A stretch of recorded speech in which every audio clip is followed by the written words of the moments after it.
one mic. All I need is one mic. What's the name of the show? One mic with Big Mike.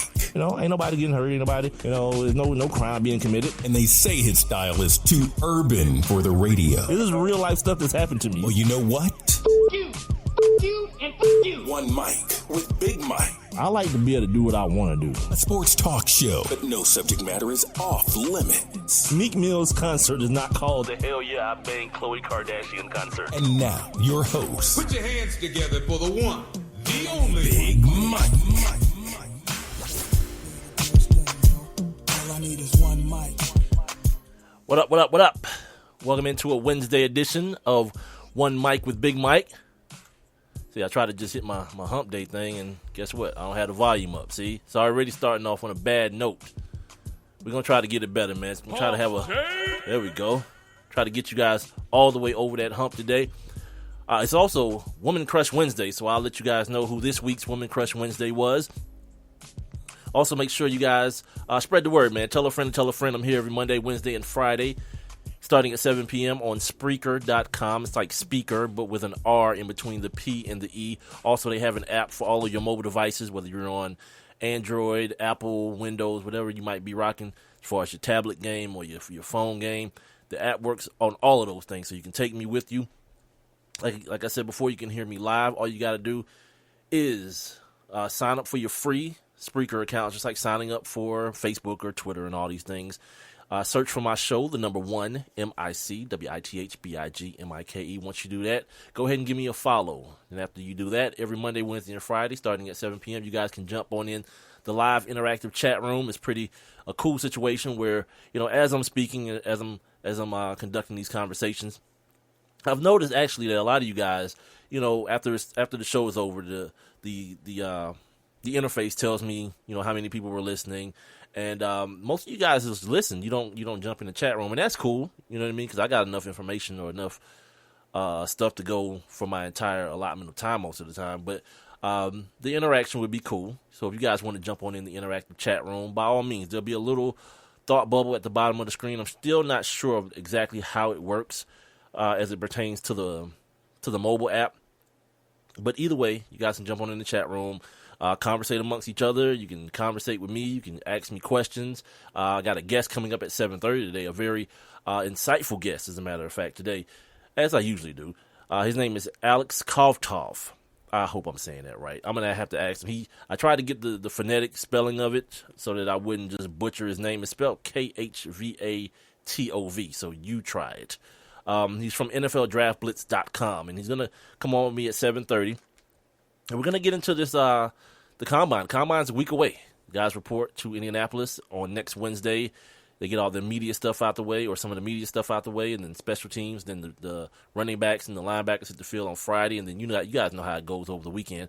You get to see the DBs and the wide receivers, run through drills. You get to see the vertical and all those good things. I'm a big time NFL Combine geek, and it's because when I was in school, when I was playing ball,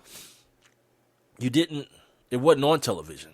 So, sometimes our coaches would just leave the results around. They would, I guess the coaches get results from the Combine and they would leave them around, and we would check out, what somebody did or how fast somebody was at your own position and so forth and so on. But since it's been online, since it's been on television, I know a lot of people who cares? These guys can lift a lot of weights and they can run in tights. That ain't football. All right, cool. Maybe not to you. I should say maybe it isn't. But the thing that I take away from the Combine a lot of the times is you see the people who are willing to work for what they want. You know what I mean? You see a dude show up, Lindale White. The kid that played with Reggie Bush at USC, showed up all pudgy and out of shape. Yeah, his NFL career was very short-lived. You kind of see the guys who are there to work. Guy like Mario Williams, one of the most impressive specimens of a human being I've ever seen. And as you see now, Mario Williams is about to get his third contract, and it's going to be a nice little chunk of change. Probably not as much as the last one was, but he's going to get a nice little chunk of change out of his third deal. So it does serve a purpose, man. It gives coaches and GMs time to sit down one-on-one with guys and get to know them and find out if if they're being forthright about the things that these GMs already know about them. You know what I mean? And then you see guys who, the guys like Randy Gregory last year. I think Randy Gregory failed the drug test at the combine, so that sucks. You know what I mean? So you get to see guys who have the proper perspective that you're looking for as far as football is concerned. Don't forget I'm on Twitter and Instagram as well. At the number 1 MIC, WITHBIGMIKE, at One Mike with Big Mike. Go ahead and give me a follow. And you can, get at me through the old Twitter machine. Facebook.com/ONEMICWITHBIGMIKE. Again, One Mike with Big Mike. Only this time you have to spell out the one. That is my Facebook page. So you guys give me some likes and follows and all those good things. As far as today's show goes, of course, we got a guest, like I mentioned, at 7:30. Also, Friday. Make sure you guys join me on Friday as well. Gerald Brown. He's the host of the Bottom Line Sports Show on Sirius XM. He does an NBA show on Sirius. So he'll join me on Friday. NBA trade deadline is tomorrow at 3 o'clock. The season starts back up on tomorrow as well, following the All-Star break. So we'll get the chance to talk to him about any player movement that happened, any player movement that didn't happen, any player movement that should have happened, and if he's hearing anything about why it did not happen, and the teams moving forward, down the stretch here in the NBA season that maybe gotten better from the trade deadline, either by making a move or just by standing pat. So we'll get into all this stuff with Gerald Brown coming up on Friday's show. He's from, again, the Bottom Line Sports Show. I think it's at BLS Sports.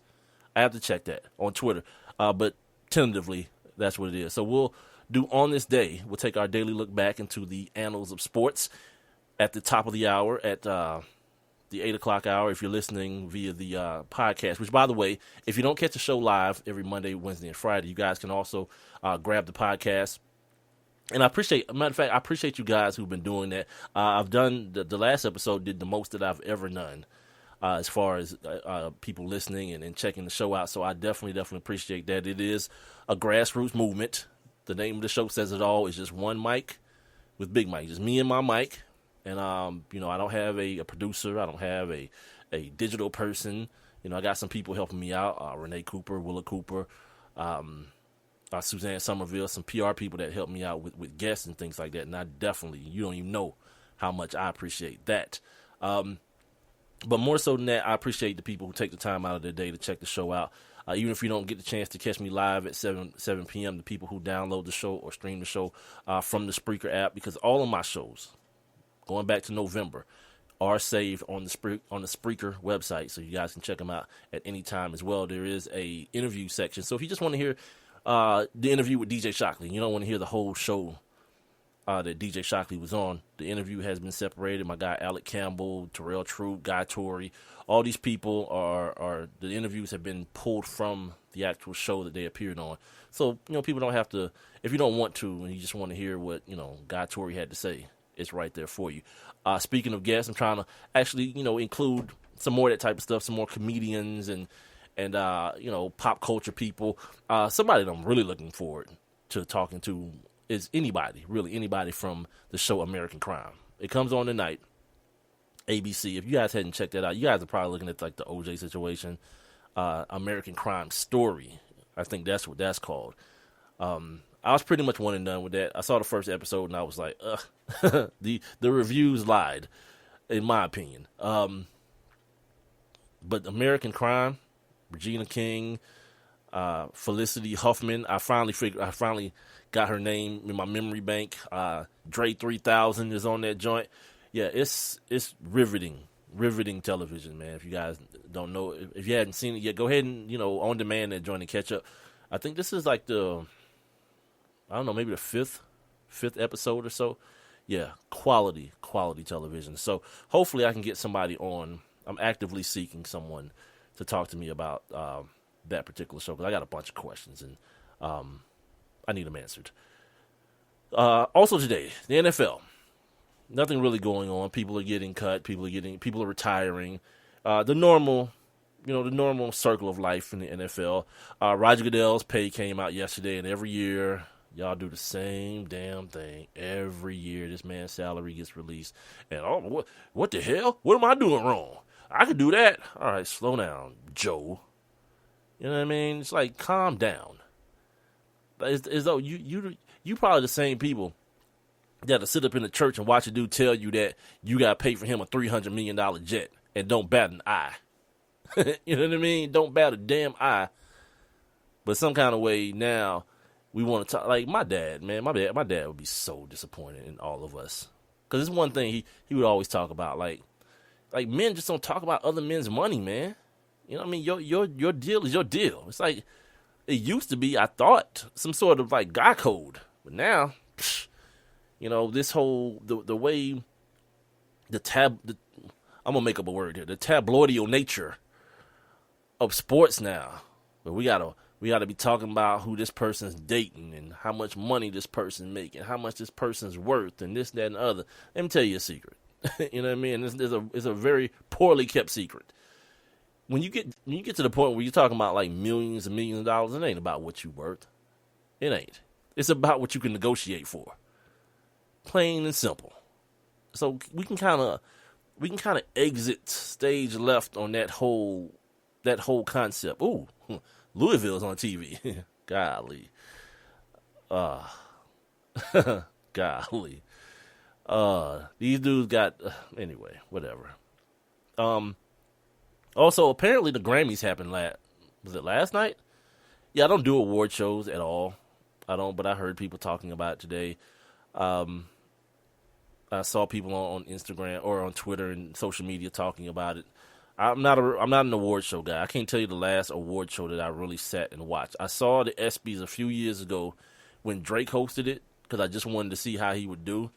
But after that, and just subsequently, it happened to be the same one that Stuart Scott gave that epic speech at.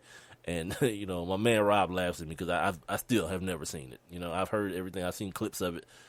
I've never seen the speech. You know what I mean? I don't know if that makes me a bad guy. I mean, this is like a laundry list of things that make me a bad guy. I don't know if that does. But, yeah, I never did because it happened during an award show. The Caitlyn Jenner situation, I think I saw, I think we had like a bet to see if she was going to go full boobage. And I don't even remember if she did or didn't. But I turned for a second to check that out. And that was it. Like, award shows to me are, I don't know. You got paid to do your gig. And now you want everyone else to fawn over the fact, it's cool. You know what I mean? I heard about Kendrick Lamar's performance. I heard that Natalie Cole's people were mad as hell because I guess they didn't pay tribute to her or whatnot. Here's the thing. I didn't even know. Like, it took me like a week to realize Natalie Cole was dead. Like, I saw the thing on Twitter, but my mind just didn't go there. I thought it was some sort of anniversary of Nat King Cole's death. I saw the dates and I saw her face, but it just didn't register to me that, she was gone, and it was like, a couple days later, a week later, I was like, oh, damn. Oh, Natalie Cole done bit the dust. Well, but I guess her family was pissed off because people didn't, like, look, man, ain't nobody obligated to you, your family member, but you. If you pay tribute to her, you got loving memories of your people, man, damn everybody else. We're going to talk about the Falcons and the upcoming draft as it pertains to them. We're going to do that with my guy Alex as well at 7:30.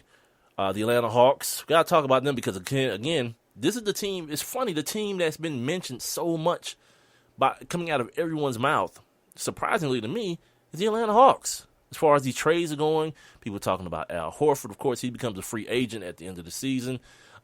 Jeff Teague is in the mix. I've even heard like guys like Kyle Korver's name and Dennis Schroeder's name kind of thrown out there a little bit, but the two big ones, of course, are Al Horford and Jeff Teague. Those are the names that keep getting thrown out. So we'll talk about that as well as a few other things pertaining to the Atlanta Hawks, the TV situation, something that I'm always talking about, and then finally, now there are numbers to back up exactly what I called it last year, and I'm going to tell you exactly what I'm talking about when we get to the point where we're talking about the Atlanta Hawks.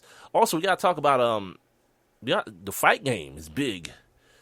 It's going to be big in the show today. I'm not a boxing fan. I'm not really if I had to choose between the two, boxing and MMA or UFC or whatever it is, I would pick UFC. I like the action that's involved in that. It's no shoulder rolling and nothing against Floyd. I mean, I understand the technique and I understand the skill, but I still want to see people get, the hell beat out of them too. And I got a chance to see the UFC. Me and my guy Rob got the chance to see it like up close and personal right here in Atlanta. And yeah, it kind of changed my life. I mean, changed my whole perspective on what it is those dudes put their bodies through. And I've seen like guys, the training, some of the just unorthodox training that these guys go through and these girls go through. It's amazing the type of stuff people put their body through. But Ronda Rousey was on television yesterday, and she revealed something to everybody, and like the reaction was, it's crazy, man. And then stupid people are talking. Manny Pacquiao, who I've always told people, like Rob, my former co-host Rob Calloway, love him some Manny Pacquiao, right? And I'm like, because ESPN some kind of way told you guys that whole fight of the century thing was like a good versus evil thing, and then Manny Pacquiao was the good one, right? Nah, not so much. Not so much. He's just as big a douchebag as Floyd Mayweather. If you consider Floyd Mayweather a douchebag, Manny Pacquiao rivals him in that manner. And then he gave everyone a perfect look in at that douchebaggery today, or was it today or yesterday, whichever. And I'll tell you guys about it. But I want to start with where do I want to start? I feel like I want to start with Ronda Rousey. Ronda Rousey, and I kind of went back and forth about actually getting the audio and playing the audio on the show, but if you haven't heard it, you're not going to hear it here. I wanted to talk about not necessarily what she said, but the reaction to it. It's like, I understand when you feel like when somebody is like super, super good at something and the inferiority that creeps into your consciousness. I understand all those things, right? But when things get to a certain point, I think it's time to be like, all right, let's reevaluate. So yesterday, Ronda Rousey, former, I don't know, what is it, women's bantamweight champion in UFC. Everyone knows a couple months ago she lost to Holly Holm. Like not even lost, she got her ass kicked by Holly Holm. And it broke Twitter. It literally, not literally. Well, actually, you know what? I can't say literally because Webster has bowed down to the dumbness and the stupidity and changed the definition of the word literal to actually be, or to be used, or it's defined the way people so commonly use it. People say, "Oh man, I'm literally about to die." Well, you're not. You're obviously not. I'm so hungry, I'm literally about to die. No, you're not. But because that happens so often, Webster just bowed down. The dictionary people and said, you know what, we're just going to change it. So there really is no definition for the word literally. Literally means literally, and it means figuratively, because people are stupid, and Webster has just acquiesced to that stupidity. So anyway, she got her ass kicked. And, everything kind of just blew up, and people were talking about, that's what you get for not being humble, and now you get humbled, and all this foolishness, and it really ain't got nothing to do with it. She got beat by a better fighter. She got beat the way you get beat in like a hood fight sometimes. Like when you see a bigger dude about to fight a smaller dude, but the smaller dude get off the first good punch, and the fight is over. Yeah, that's what happened to her. She even talks about it, how she was out on her feet after the first time she got hit. And everything you saw after that was her just trying to act. Just trying to act like, all right, I'm good. Meanwhile, she's getting her ass handed to her even more so. Busted up her face and caved the side of her head in with a foot. All kind of just ridiculousness. And you guys had your fun because now society doesn't even know what compassion is anymore. And I'm not saying she needs to have any, you know what I mean? And things are done fun and jokingly, but then, people are going to always go that extra step and become like total turds about stuff like that. To where you're not even trying to be funny. Like you're really trying to get somebody, So yesterday she's on Ellen, first TV interview. She did Saturday Night Live. I know she sat down with ESPN's Ramona Shelburne and did a print copy interview. but this was her first television appearance. That wasn't just foolery and joking around like Saturday Night Live. And she made mention to the fact that after she was beaten by Holly Holm in the hospital, she's sitting kind of secluded and by herself, and her mind kept going to not wanting to live any longer. And I'm a person who I look at stuff like that, and like I don't understand what makes somebody want to kill themselves. I had a good friend of mine, a very good friend of mine, who took his own life, man, and it felt like it was out of the blue. And then you find out later on that his dad actually committed suicide when he was a kid. Excuse me. And it's the same thing in Ronda Rousey's case. Her dad committed suicide, and from what I understand, that's one of the things that actually drove her in life. I've seen a couple of exposés on her, and to hear her talk about how tough her mom was and how close she and her dad were when he was living. And then now, fast forward 2015, and to hear her say, she contemplated, for a brief moment, because it was so fresh, she contemplated taking her own life, or she thought about not living any longer. It's what I talked about this last week, right? And there's certain things that we, as outsiders, we have to understand. There are things that we just won't understand. You know what I mean? I talked about it when I was talking about Cam Newton. Now, of course, Cam Newton didn't, he wasn't going to go kill himself, or I don't know if he thought about killing. I don't think he did. But the one thing I do know is that he handled losing to the Broncos in the Super Bowl in what was perceived as an unorthodox way. And I made the argument that the pressure that was on him in an unorthodox way. Like, yeah, of course we've seen other black quarterbacks in the Super Bowl. We've seen Russell Wilson win and lose one. We've seen Donovan McNabb lose one. We've seen Doug Williams win one. We've seen it before, but there's never been a guy like Cam Newton. You know what I mean? Like Donovan McNabb, no one ever embraced him seriously, right? Russell Wilson was always he's seen. I'm talking from the perspective of the black community, just in case you guys are wondering. He's seen as, he's black, but white people look at him as he's one of the good ones. He's always talking about the Lord, and he got this thing. Holy smoke! Speaking of, the one thing that I did gain from the Grammys yesterday was that I don't think I can believe that Russell Wilson ain't hitting that, man. Sierra, nah. Because if he ain't, man, there's too many problematic situations, man. Because she don't like to wear clothes, apparently. You know what I mean?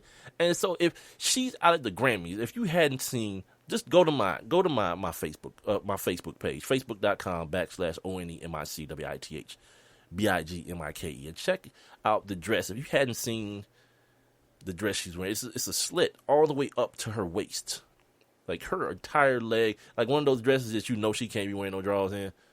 Like they don't even make those drawers, so she's like pantyless. And so if she's wearing that out with everyone, y'all at the crib, what is she walking out around in then? Yeah, I don't believe it, man. I believe it's all, for placating to the, to his Christian base and all these things. Anyway, back to the point I was making. He's that guy. He's everybody's, everybody's friend. Cam is different. Cam is unapologetic. He's brash. He's the guy with the huge, like, Magic Johnson smile, but he offers up no excuse for being who he is, and that's something that resonates throughout, especially young Black America. That's something that pressure is on him, that weight is on him to be that quarterback that's he's kind of camouflaged himself in order to fit in visibly. He don't have the tattoos. He don't have the long hair. He don't have the earrings. He always, put aside the leopard print pants. But on a regular, man, he's suited up, custom suits, business attire. But turn on Instagram or log on to Instagram. You see him at the club with Ross and 2 Chainz. He's hanging out with Mike Epps, and it's like he's got the perfect balance, and the pressure of upholding that or holding that up on his shoulders. I think Ronda Rousey she feels and is placed under the same type of pressure when it comes to being a woman. You know, she's the woman that's like, yeah, Floyd. You know, Floyd has been documented as putting his hands on women. He like to put his hands on women, and she's like, yeah, try it on me. You get your ass whooped. You know, not many women can say that. I'm just gonna keep it real. This dude is a professional at what he does, and one of the best ever. But this chick is like, she's probably about the same size as him, about 135, 140. But got a totally different skill set than the average woman. And so other women can look at that and be like, yeah, she's outspoken. She's brash. She, again, like Cam Newton, very unapologetic. You know, all the things that, like, if you got a daughter, you know what I'm saying? If, like, I got a niece, like, I would hope she would have some of those qualities. That, you know, that confidence that allows her to say, you know what, this is who I am. This is what I do. I'm the best at something, and I'm not going to be humble for your benefit. You know what I mean? Because no one asked that of Muhammad Ali. No one asked that of Mike Tyson. Men. But because she's a woman, you know, she can't do a lot of the things that she did. Like the chick that was talking about her family and really got real personal when they was having their pre-fight stuff, and then when the fight was over, after she kicked this girl's ass in like under a couple seconds, and the chick tried to shake her hand, she just kind of like turned her back on her. Yeah. To me, like, I respect authenticity. You know what I mean? Some people might look at that as rude, but like you don't get to come back from certain things with certain people. I'm not a very forgiving person myself. Maybe that's why I can empathize more so to it. But then let me wrap this up. Let me get to the essence of what I'm saying. So she gets on Ellen and she talks about thinking about killing herself. But then it comes to this thing where people, like, you guys are jerks, man. Like, people start talking about she's crying crocodile tears and she's looking for sympathy. Here's the thing about somebody like that, right? There is no upside to that for her. If you're a Ronda Rousey fan or apologist or whatever, her saying she thought about killing herself after a loss, after losing that fight, it's not gonna make you more of a fan. You know what I mean? You are what you are. You're the person who keeps saying, you know, Ronda will be back. You know, she just had an off day. She'll be back and she'll get her championship back and blah blah blah blah blah. If you're one of those people who don't like the way she conducts her business and the amount of exposure she gets, hearing her say she's gonna kill herself on Ellen, or she wanted to kill herself on Ellen, is not gonna flip you into the other direction. Like, oh man, maybe I was wrong, man. Maybe I shouldn't have been so you know, evil about what I said about her losing this fight. No, you're not gonna do that. So if from her perspective, yeah, there's no upside to it. Which leads me to believe that it was an authentic. It was something that came out authentically, and it's what it was. And going back to the story I just told about my friend, you know, I know this to be true. I know this to be a situation where when someone in someone's family dear to them commits suicide, there's a lot of times you can find yourself, I guess, the offspring of that person experiencing those type of things and reverting to that thought process in their life.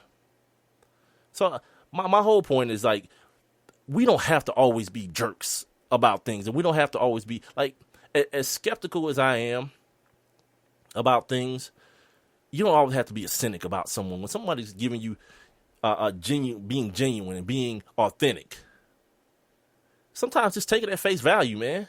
Like, you don't have to be that guy. Oh, she's crying crocodile tears. No one believes that. All right, cool. I always wonder, though, what would you have said had she followed through on that thought process? You wouldn't be saying it then. Just be careful, man. It's One Mic with Big Mike, like I told you guys at the beginning of the show, 7:30. It's almost 7:30 right now. And my guest is called in, Mr. Alex Khvatov of NFLDraftBlitz.com. We're going to talk to him on the other side of the break. So you guys stick with me. Don't forget, I'm on Spreaker.com and the Spreaker app for all of your mobile devices every Monday, Wednesday, and Friday live at 7 o'clock. You guys make sure you follow me on Spreaker at the number 1 MIC, WITHBIGMIKE. Do that. Use that same handle for my Twitter and Instagram. And as far as Facebook goes, the page is ONEMIC, WITHBIGMIKE. And we'll be right back talking to Alex Khvatov of NFLDraftBlitz.com. Hi, this is Terry Crews, actor, former football player, game show host, father of 5, and all-around big dude. I'm also an expert on drama. I know all kinds of drama. There's the good kind that comes with having a house full of kids. There's the bad kind like season-ending injuries. There's the necessary kind like having an agent in Hollywood. And there's silly drama like the drama around my percolating pectorals. And then there's the drama you can skip. Skip the drama that comes with not having your high school diploma or equivalency. Find free adult education classes near you and finish your high school diploma. Visit finishyourdiploma.org. Or text diploma to 97779. Message and data rates may apply. Reply STOP to opt out. That's diploma to 97779. And leave the drama to actors like me. Brought to you by the Dollar General Literacy Foundation and the Ad Council.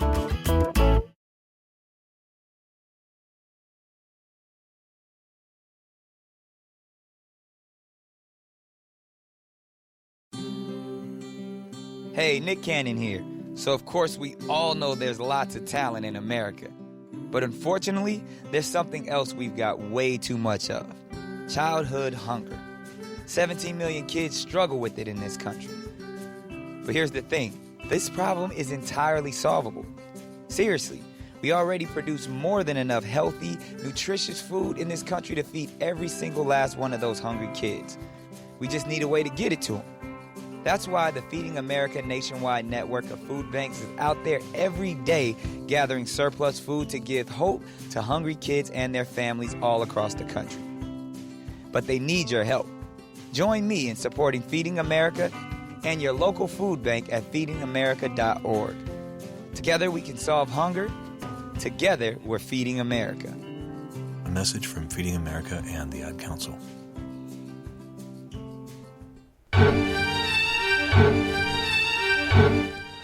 And welcome back to One Mic with Big Mike. I, of course, am Big Mike. On this Wednesday, getting you on over that hump today. Hump Day! Absolutely. I appreciate everybody out there for joining me. Don't forget, it's also Women Crush Wednesday, and I forgot to mention the young lady who was chosen today as our Women Crush Wednesday. She goes by I guess this is Soul Fully, but it's spelled SEOULFULLEE. So if you guys want to check her out, go to my Facebook page, facebook.com/ONEMICWITHBIGMIKE. I'm also on Twitter and Instagram at the number 1 MICWITHBIGMIKE. And of course, you're hearing me via Spreaker.com and the Spreaker app for all your mobile devices. You guys make sure you sign up for your absolutely free Spreaker account. And follow my show, again, at the number 1 MICWITHBIGMIKE. And as promised, from DraftBlitz.com, my man Alex Khvatov is joining us right now. Y'all give it up for Alex. Yeah, I'm doing well, Mike. I'm doing well. How are you? All right, I'm good. Now, the first thing I got to ask you, man, is I'm always, I'm a big-time geek around this time. I love to see the new crop, the new young talent coming to the NFL. But guys like you are doing this at all times. What actually goes into putting together mock drafts and things of that nature, like the time commitment you guys must have to put in? What goes into putting these things together each and every year? We just, we do a lot of research. I think, we watch a lot of tape, watch a lot of film, and that's basically what goes into it. We try to look at the team needs, what the players are looking for, and what the teams are looking for. And I think, that's what goes into it. This is a year-round thing. We do this 365 days out of the year, and I've been doing this for a while, Mike. Absolutely. And you guys, check out his website, NFLDraftBlitz.com. He's also on Twitter at NFLDraftBlitz for all you guys who are social media inclined. Every year, the draft has its deep position. What is the deepest position in the 2016 NFL draft? Mike, it's definitely a defensive tackle. Defensive tackle is loaded this year. We've got guys at the top like Robert Kimbichi. We've got Andrew Billings from Baylor. Mm-hmm. There are a lot of guys there at the top. If you're looking for a defensive tackle in the first round or second or third day, this is the draft to get your guy. I just feel like there's so much depth there. A lot of underclassmen, a lot of seniors.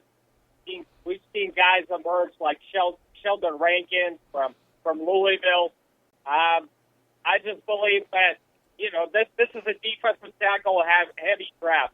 And also defensive back. I think there's some good corners there in the first round. And there's also, this is a really deep draft when it comes to safety. To safeties? Okay. Now I'm looking at your latest mock draft here, and 1 through 10, you have, starting with number 1, you have Laramie Tunsil from Ole Miss, Jared Goff, the quarterback from Cal, Ronnie Stanley, Notre Dame, Miles Jack, all the way at number 4 from UCLA, Jalen Ramsey from Florida State, Vernon Hargraves from Florida, Carson Wentz, I gotta definitely ask you about him, from North Dakota State, Darren Lee of Ohio State, Joey Bosa all the way down to number 9. And DeForest Buckner at 10. Now, the question I want to ask you is that the fact that you have Laramie Tunsil at number 1 and not Joey Bosa, what was the thought process in going O-line versus someone who can get after the quarterback at number 1? Well, I mean, they have to shore up the offensive line, in my opinion. I think they could put Taylor Luan at right tackle. I think that's where he belongs. I think that's where he can excel at. And they get Laramie Tunsil. This guy's a beast. He's got the size, the athletic ability, the quick feet. I think we're going to see at the scouting combine just the type of athlete that he is. And this guy has enormous potential. But remember, this guy missed half of the season for Ole Miss this year. Right. But when he came back, he dominated people. And I just feel like Marcus Mariota went down with an injury. You have to keep him healthy. That's your investment. That's your franchise quarterback. That's what the Tennessee Titans are hoping to live up to the billing that came out last year. You got to protect your investment. You put Laramie Tunsil at left tackle. You put Taylor Luan at right tackle. I think that's a really good start. All right, now, you talk about the depth at defensive tackle. Now, a lot of people, a lot of mock drafts that I've looked at have the team here where I'm at in Atlanta taking another defensive end this year, like Shalik Calhoun, the kid from Oregon. You actually have them going inside linebacker, and Reggie Ragland from Alabama at 17. Now, I thought more so along the lines of the interior with a guy like Andrew Billings, not necessarily another edge rusher like they did last year. But what was the thought process in going inside linebacker? Because your mock draft is the first place that I've seen inside linebacker going 17 to the Atlanta Falcons. Well, I think the Falcons could go a number of ways. Last year, they obviously went with defensive end. He didn't have the best year. They obviously can't address the defensive tackle position. It's going to be really deep. I just think at that point, this have the type of players. Andrew Jones, this big, definitely going to set the world on fire. I mean, he could probably break the bench press record at this year's scouting combine. He has good days, but I just think Billings is more of a late first, early second round pick. He faced some injuries. I think that linebacker is something the Falcons need to address. Is Reggie Ragland the best guy there? I believe he gets finally the linebacker. Ragland's good. He's all over. That's for sure. Okay. Really good season. So I give the Falcons linebacker because he needs somebody that will control the season. I think. Hey, Alex, can I disconnect you real quick and have you call me right back? We're having a problem with the connection, real quick. So if you can just disconnect real quick and give me a call right back, I'd definitely appreciate it. Appreciate it. Yeah, that's Alex Khvatov of NFLDraftBlitz.com. He's also at NFL Draft Blitz on Twitter. Has some technical problems there, and I want you guys to make sure. I want to make sure you guys can hear what he's saying to you, because it's some very some good stuff as far as the people here in the city of Atlanta. You guys want to know, how the team is going to get better next year. I think Matt Ryan at his best, Julio Jones at his best in the second year of Shanahan's system. I think the offense is cool. You got to make a decision here on Roddy White and the kid out of ECU, Hardy, and see exactly where you're going to go as far as that side of the offensive formation goes. But I think as things stand right now, you've got your quarterback. You've got Devontae Freeman backing him up, the kid from Indiana. You've got obviously Julio Jones. I think that part of that side of the ball is where you need to be right now. Defensively is where things are going to happen now. Now Alex has the Falcons taking a guy who we've seen because we live in the South, Reggie Ragland out of Alabama, the inside linebacker, going to the Falcons. And usually, like those guys, you've seen, what's the kid's name that plays in Baltimore? Gee whiz. I can't even think of his name right now, but you guys know who I'm talking about. The linebacker in Baltimore. He showed up on the scene and played like a 10-year vet almost immediately. So it's one thing you're going to get as far as the linebacker play out of Alabama. Is maybe not that high of a ceiling, but definitely not that low of a floor. And what I mean when I say that is a guy that is pretty much going to be what you see him as right now. Now he may not be great, and he may not be terrible, but a guy that can contribute in Reggie Ragland. Now we got Alex Khvatov. We got him back. Hopefully now let's see if we got a better connection. Now I appreciate you doing that for me, Alex. We're just kind of going through some of the things that you were just saying as far as Reggie Ragland goes. Now, I guess the next thing I want to know is, like every year, there's some guys who show up at the scouting combine. The kid from Connecticut last year comes to mind, and it's somebody who's not a household name. Who are some of these players this year that we're going to see coming up starting next Wednesday in Indianapolis that many of us may not have seen play throughout the season? You mean guys that will light up the scouting combine who were not expected to do so? No, just guys that we may not even know them as household names right now.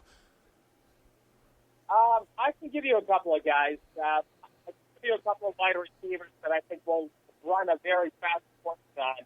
I would say Ronda Rousey from Clemson is probably going to have a great combine. We've had Clemson wide receivers come to the NFL, and they've looked at other things been able to light the world on fire. Jerome Peak is not a guy that many people know about, but he had a pretty good senior season with the Senior Bowl. I think this guy's going to run a very fast 40 time. I also think Ricardo Lewis from Auburn. This guy, another guy that I think 6'2", 215, going to run about a 4.3. He will test really well. I think we know some of his other teammates, but Ricardo Lewis and Jerome Peak are some of the guys that I'll be looking at. They might not be a household name for an average fan, but I would expect them to have a really good combine. Now, every year at the combine, we see these guys who show up and just kill us with the numbers, with the bench, with the 40. They kill us with the vertical leap, and sometimes they don't pan out. Sometimes you get a Dontari Poe who takes a little while but ends up being a Pro Bowl guy. Can you give me a couple of guys that you see on both sides that you can foresee being on both sides of that ledger? The guy who is going to come to the combine, blow it up, but you really don't see him as a viable NFL prospect, but another guy who will do the same thing, but you definitely see him as a possible star in the NFL. You mean somebody? Please repeat the question, Mike. I didn't hear you. One of the workout warriors, a guy that's going to come and just kill it at the combine, but on one side of the ledger, a guy who's not going to necessarily make it in the pros, and you already can see that right now through your film evaluation, and then another guy who will do the same thing, kill it at the combine, but from what you've seen on film that he has the potential of being a star. I would say one guy comes to mind. I think that's the name that everybody knows about. Sean Oakman defensive tackle, defensive end from Baylor. Oh, yeah. This guy's going to lit up the scouting combine. Yeah. This guy's big. He's going to run a very fast 40 time. He's a great athlete, but he doesn't show up on tape. He's really inconsistent. He's had an up and down career. He's been dismissed from Penn State. I just thought that his talent level and his athletic ability does not match his size and his numbers. So it's definitely like a Marcus Hunt type of deal that we saw. He got drafted by the Bengals a couple of years ago in the second round. In terms of guys that I think that won't test well, I would give you a wide receiver. His name is Nelson Cruz from Colorado. This guy has good hands. He's a good route runner. It's not going to show up at the combine because he's not going to run a fast 40 time. But this guy has some Julian Edelman to him. So I think he's going to be a late-round pick, undrafted free agent. But I expect Nelson Cruz to do really well. He's going to make an NFL team and do quite well there, I think, in the NFL. He's Alex Khvatov from NFLDraftBlitz.com. I do absolutely suggest that you check the website out if you're interested in seeing how your team can possibly get better in the NFL draft this year. Also follow him on Twitter at NFLDraftBlitz. Tell me about some of the Russell Wilson, Antonio Brown, Alfred Morris type of guys, the guys that'll get picked later, but turn out to be very, very good pros in this year's draft. Are we talking about day 3 guys? Is that what you're looking for? Yeah, somebody like 5th, 6th, 7th round guys that are going to show up, or even a guy like a Russell Wilson. I think Russell Wilson may have been, well, you can say it, I mean, I can't really say that now, may have been overdrafted, but the fact that he went in the 3rd round may have been a little bit early for him. But a guy who we may be talking about in that term in a few years, like, wow, they got a steal in the 4th round or the 5th round. I'll give you 2 wide receivers that I saw at the Senior Bowl that impressed me quite a bit. And I thought these guys had good careers as well. One guy is from Georgia, the wide receiver, Malcolm Mitchell. I think this guy is a crisp route runner. He has great hands. He can separate. He can high point the ball. Didn't have the type of career at Georgia that I think many people expected. Well, he had the injuries, right? He had injuries, right. But he came together as a senior. And I just think Malcolm Mitchell will definitely outplay his draft position. He's a day 3 pick. He's been invited to the combine. This guy's really underrated. And another wide receiver, Paul McRoberts. He's from Southeast Missouri State. This guy's a former basketball player. He can jump out of the gym. I think he's going to do pretty well at the combine. He's a terrific leaper. He's really good in the red zone. Has good hands, short area quickness. And when I check out his tape, there's a lot of unlimited potential there. This guy hasn't been invited to the combine, but I would say Paul McRoberts, a late round pick, could definitely outplay and become a really good player at the next level. Who are some of the guys who have the most to prove, whether it be like a Malcolm Mitchell who's experienced injury, some guys who may play faster than they really are and kind of need a 40 time, or guys who may have some character issues? Who are some of those guys that we're going to hear about in this year's combine? I'm looking at 3 guys. 3 guys that I think have to answer some character issues at the combine. Robert Kindici, the defensive lineman from Ole Miss. This guy has all the talent in the world, but production didn't match that talent level. He's got off-the-field issues. Remember, this guy fell out of the hotel room. Right. He has an incident at his school. There's a case pending against him. This guy's got some off-the-field baggage. Sean Oakman, a guy that we mentioned before. This guy's got, some off-the-field baggage. He's been dismissed from Penn State. He's had some trouble there.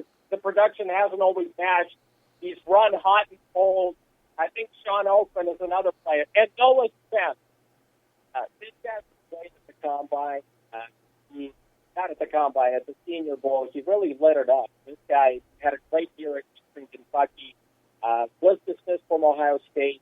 Obviously, he met with the coaches and NFL teams at the Senior Bowl, but I think he will have to answer questions whether he does have off-the-field issues, whether he has a drug problem that he had at Ohio State, and whether that's going to continue at the NFL level. So, no offense as a top 10 talent, but he's a Justin Houston-esque type of player.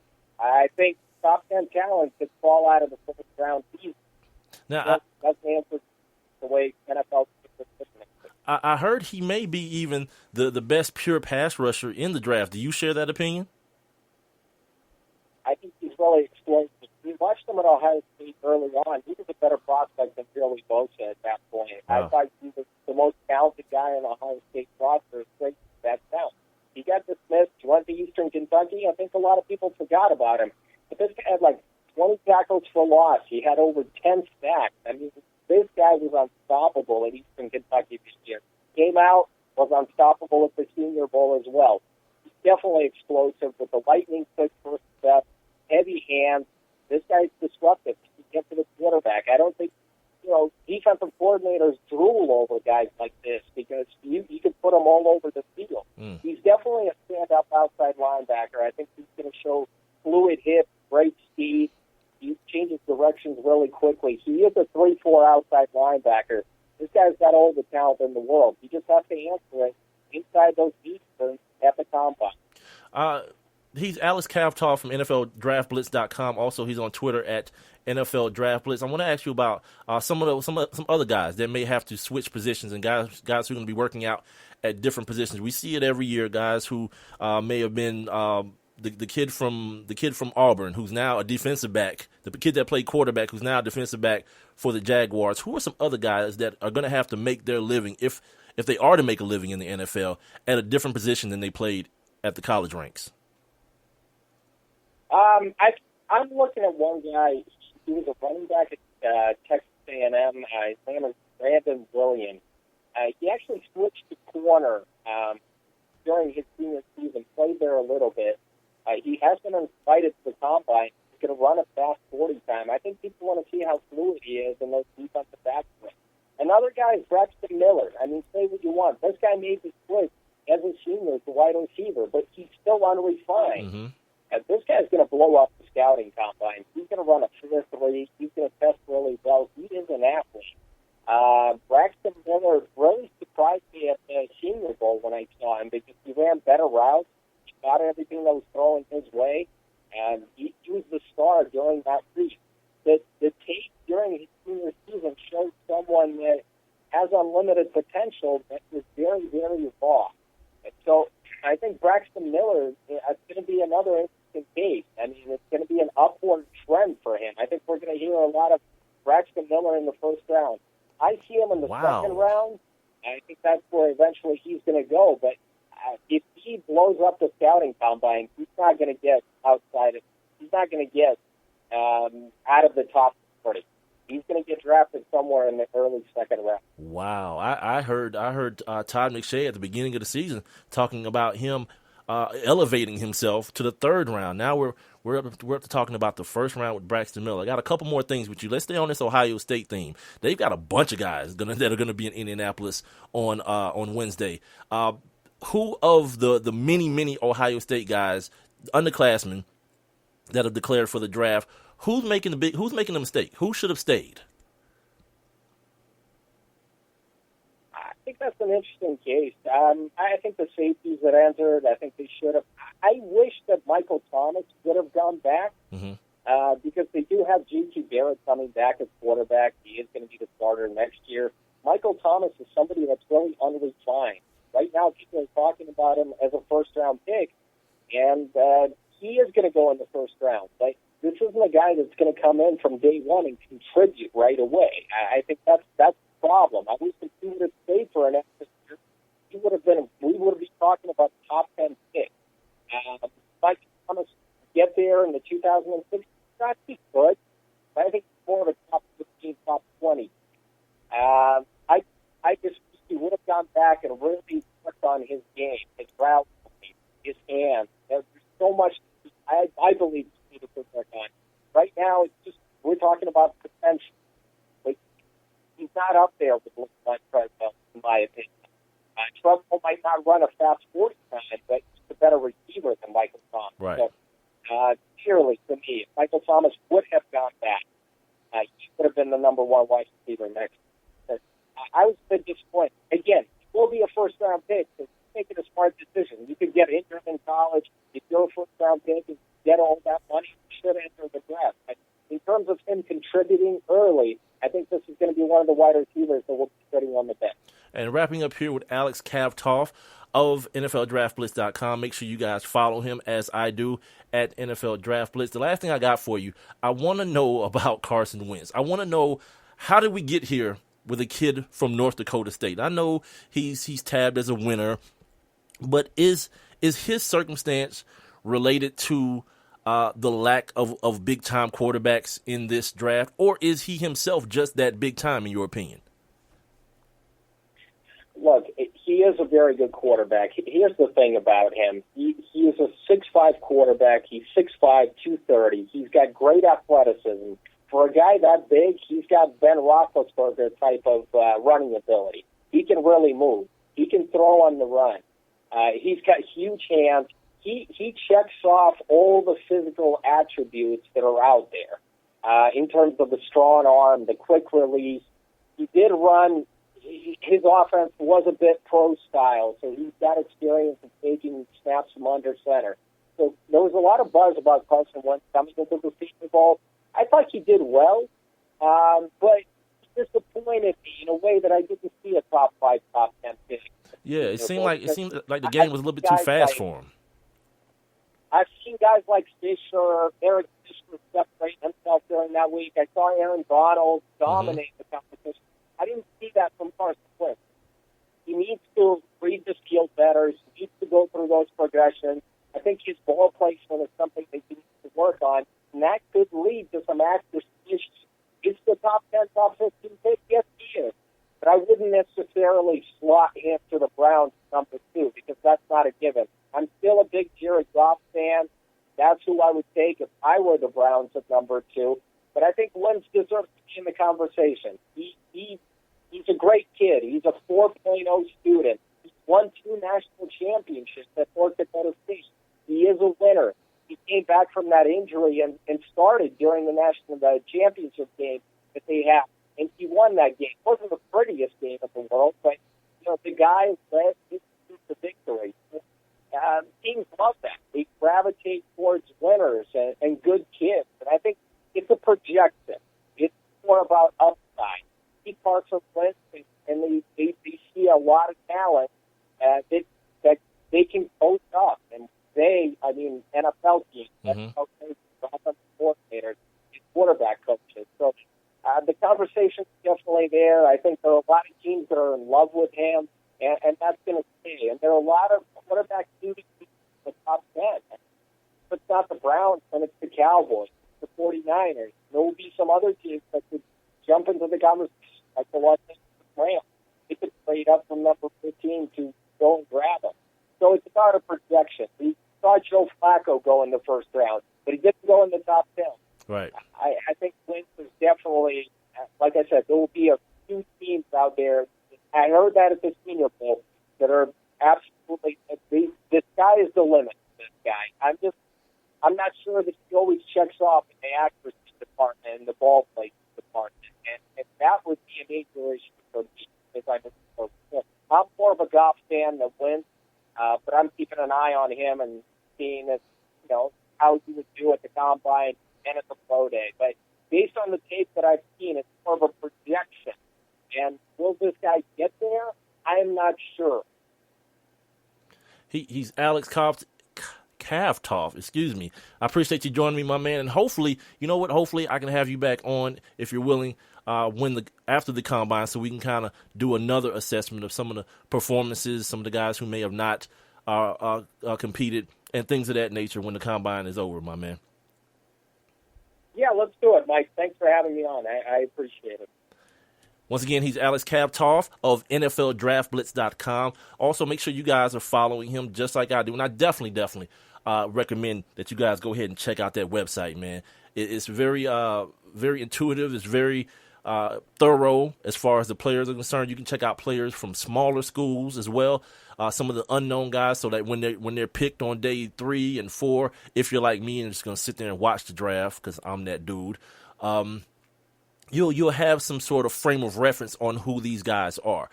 And make sure you guys are following him at NFLDraftBlitz.com. Now, when we get back for the second half of the show, I'm going to make sure I do on this day. We're going to take a look back, and I'll talk about some of the things that happened historically in sports on this particular day.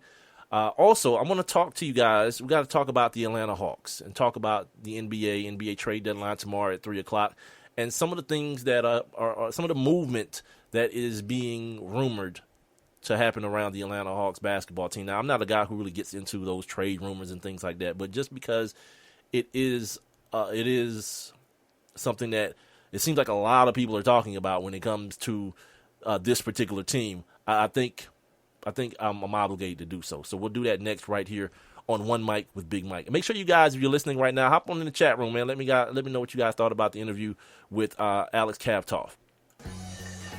Attention men under the age of 35. You know what really impresses the ladies? When a guy has a few drinks and later gets pulled over for buzz driving. That could cost you around $10,000 in fines, legal fees, and increased insurance rates. There goes let's grab dinner and a movie. Oh, I know. You drive more carefully when you're buzzed. You've proven that hundreds of times. A woman admires that kind of confidence. And you've practiced how to speak if a cop does pull you over. Slowly, clearly, and politely like, "Good evening, officer." A woman admires that kind of foresight. And what woman doesn't find it adorable that you call it buzzed even though the law calls it drunk? You could kiss $10,000 goodbye, along with any chance of having a girlfriend. Because nothing says, "I'm a catch," more than a guy who lives in his parents' basement and calls it my place. Buzzed, busted, and broke. Because buzz driving is drunk driving. A message from the National Highway Traffic Safety Administration and the Ad Council. You must have thrown 1,000 pitches teaching him to hit a home run. Spent countless Saturdays running routes so he could learn to hit an open receiver. Endless afternoons teaching him how to hit the three-pointer. But how much time have you spent teaching him what not to hit?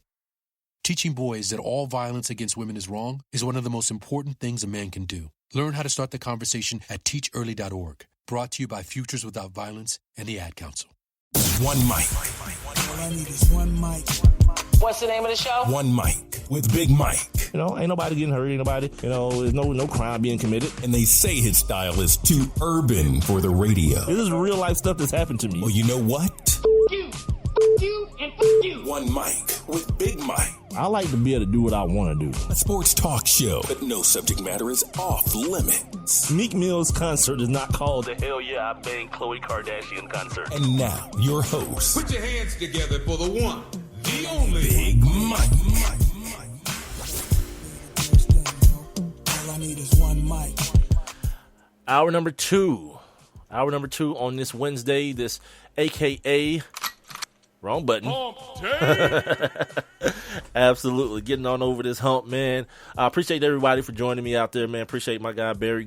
What's Barry's last name? Greenstein, Renee Cooper, hollering at me via the Facebook. You guys can do the same as well. You can like my Facebook page, facebook.com/ONEMICWITHBIGMIK. You can also follow me on Twitter and Instagram at the number 1 MICWITHBIGMIKE. One Mic with Big Mike. And I definitely need you guys to follow me on Spreaker.com, which is where I'm broadcasting right now, and every Monday, Wednesday, and Friday starting at 7 o'clock. You guys follow me on Spreaker at the number 1 MICWITHBIGMIKE. But first, you got to sign up for your free Spreaker account. And then once you do that, you can follow me, as well as you can jump on in my live interactive chat room while I'm broadcasting live. After you get your account, you'll see a little thought bubble at the bottom of the screen. Just click on that, and you'll be in the chat room. You guys can ask questions. You guys can talk about the interviews with the guests I've had. This is my 5th day in a row with a guest, and going for number 6 on Friday when I talked to Gerald Brown of the Bottom Line Sports Show from Sirius XM. We're going to talk some NBA with him. Speaking of NBA, we're gonna get to this conversation about the Atlanta Hawks here in just a second. But before we do that, of course, we got to take a look back, as we do each and every day with our daily look back, and we call it On This Day. Now, let's take a look back. On this day. All right. On this day in 1931, the very, very first telecast of a sporting event in Japan took place. It was in baseball.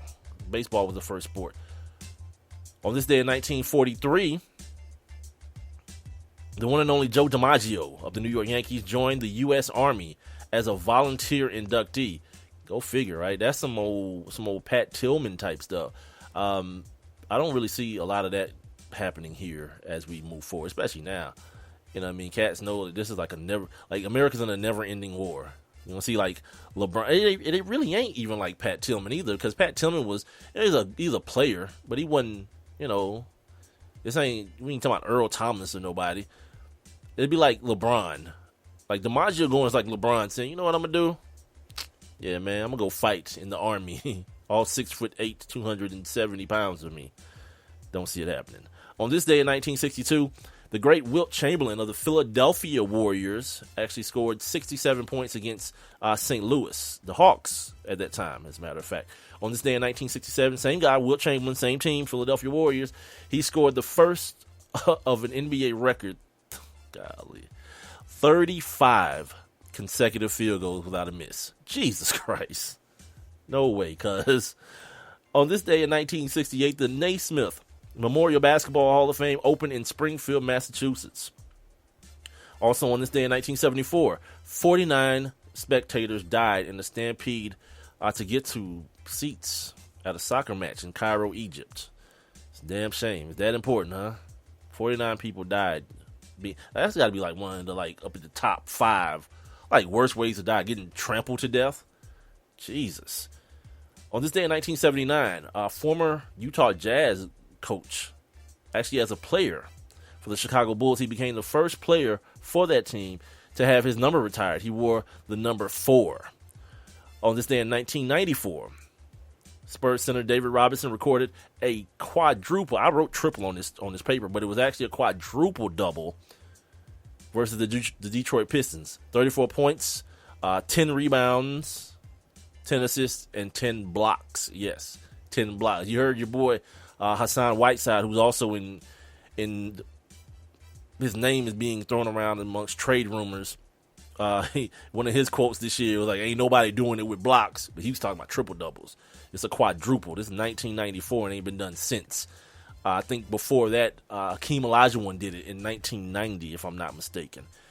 On this day, finally, in 2003, Emmitt Smith of the Dallas Cowboys and owner Jerry Jones agreed that releasing Smith from the team was a quote-unquote win-win situation. Very few of those in life. The formal announcement was made on February 27th. Yeah, there's very few win-win situations in life. Like, the real deal was, and it's easy to talk about this in this context now because it's been so many years.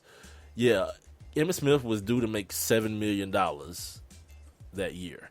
And Parcells was like, this is when Parcells was the coach. He was like, hell no, that ain't happening. He ain't making no $7 million here. And I have to believe that Jerry Jones, had it just been him and not Parcells in charge, would have paid Emmitt Smith $7 million to be like the Dallas Cowboys mascot, essentially. Parcells was like, yeah, you can stay for $700,000. Now you digging at a man's ego now. That's like, what is that, like 100%, like a 99% pay cut?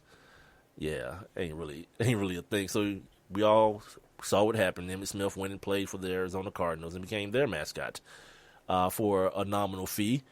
Then it all came crashing down when Roy Williams broke his collarbone and he was at the press conference crying, talking about how much he missed Dallas and he couldn't go see his babies play soccer. And it was just a ridiculous situation. Like, I'm never a dude to tell somebody when to stop getting checks.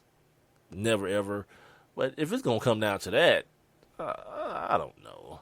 He probably just scared to get into that broadcasting career because that went down in flames. If you ever want to laugh, go to YouTube and just search for Emmitt Smith saying and the crazy stuff that dude would say when he was on ESPN. Oh boy, they dropped the bomb with that one, boy. Where am I at? Oh, the Atlanta Falcons. The Atlanta Hawks. We just got to talking about the Atlanta Falcons, and apparently they're going to pick an inside linebacker per Alex Jesus Christ, Khvatov of NFLDraftBlitz.com. I'm the worst person in the world with names. I hope he ain't still listening, man, because I'm horrible.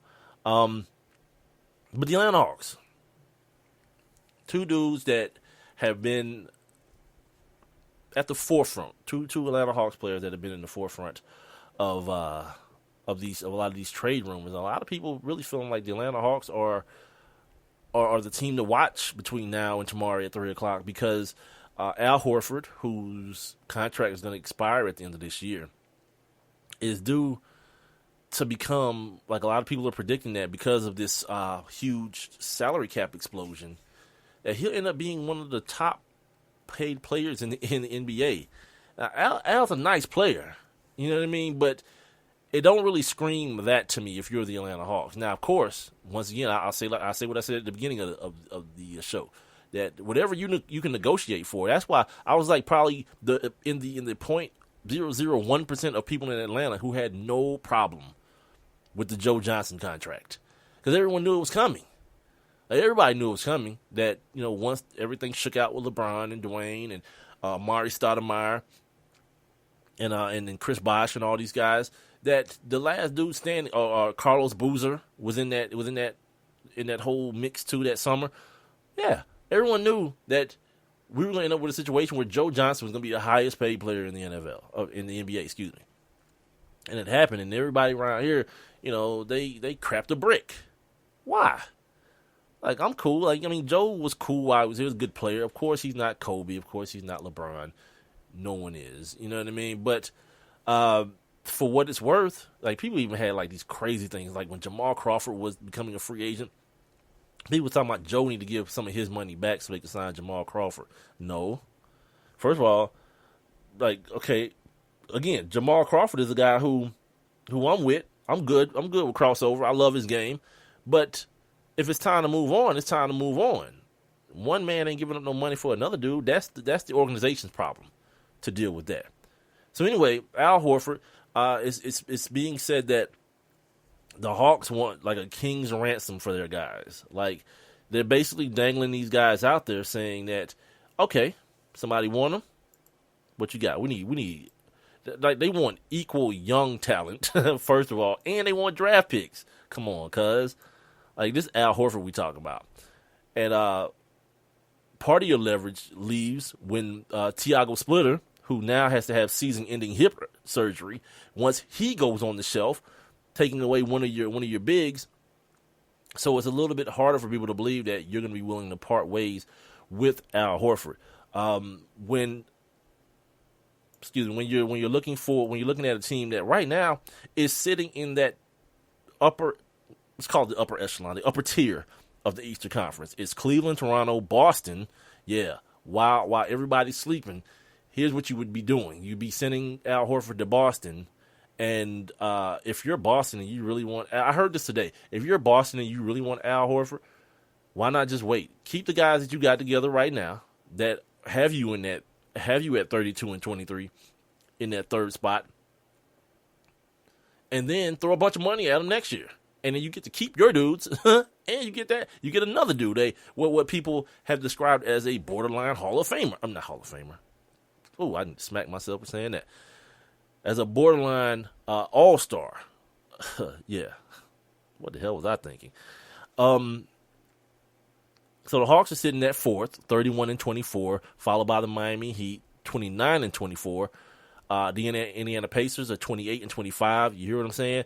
The Chicago Bulls are 27 and 25, and the Charlotte Hornets wrap up what would be the top 8 teams in the Eastern Conference at 27 and 26. Now, if you were listening and you heard what I was saying, the Hawks are 3 games from being the 8th seed. That's how much of a log jam it is right up in there. The Celtics are 7.5 back, and the Hornets are 11.5 back. So there's like a 4-game, like a bad week, essentially. A bad week for you and a good team for a couple other teams. You could be out of the damn playoffs. It's real jammed up in the Eastern Conference right now. So the Hawks, are looking to make some moves. Maybe Jeff Teague to New York for what? I don't know. I don't really follow NBA trades that closely. I'm usually the guy who, after the fact, will sit there and say, all right, well, this guy left and this guy's here. How's this team now better? Not that if this happens, they'll have to do this and this and that. I'm not that deep into it, and I'm not going to sit here and pretend that I am. I'm talking about this right now mainly because, of course, it's the home team. It's the Hawks.